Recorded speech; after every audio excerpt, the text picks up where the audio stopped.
Hello guys, আসসালামু আলাইকুম, welcome সবাইকে। আজকে ব্লগটা হচ্ছে আজকে কবুতরের জন্য আলাদা আলাদা ঘর আর মুরগির জন্য আর আলাদা ঘর, মানে বলতে চাইছি ফাইটার মুরগি আর রেসিং পিজন।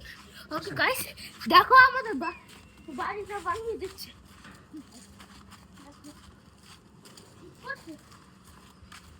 তো ওইখানে ছিল এই ঘরটা, আর এখন এখানে দিয়েছে। আর এই তো ওইখানে একটু মুরগি রাখা, আর এখানে একটু মুরগি রাখার জন্য একটু ঘরটা বানাবে এই জায়গায়। হ্যাঁ হ্যাঁ, আর কত রোদ, আমি তো ঘেমেই যাচ্ছি। কয়টা ঘর? কয়টা ঘর? দুইটা ঘর। এই জায়গায় কয়টা ঘর দেখো? ও, এক দুই তিনটা ঘর বানাবে।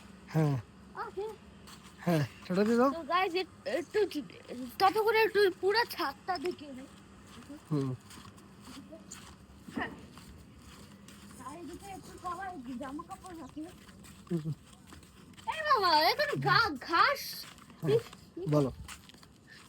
ওকে তো গাইস, আর এখন দেখো এসো, এই কি গাছটা মরে গেছে মনে হচ্ছে। হুম, এসো দেখো, এখানে গাছ লাগাই, দেখো তো, একটা পেঁপে গাছ দেখতে পাচ্ছ। হুম, মেন গাছটা এটা ছিল, কিন্তু এটা তুফানে উড়ে গেছে। আর এটা হচ্ছে লেবু হুম। গাছ, আর এখানে বিভিন্ন রকমের গাছ আছে। কি গাছ এগুলো? এটা টবে ফুল গাছ। লাগানো। আমাদের ফুল পেঁপে গাছ। যে ধরছে দেখাও। হ্যাঁ হ্যাঁ, অবশ্যই। কিছু বড় গাছে দেখাও, বড় গাছে। আচ্ছা, লেবুটা দেখাও আগে। হ্যাঁ গাইস, একটু দেখো লেবুটা কত ভালো। আর এখান থেকে আমরা একটু লেবুটা নিই।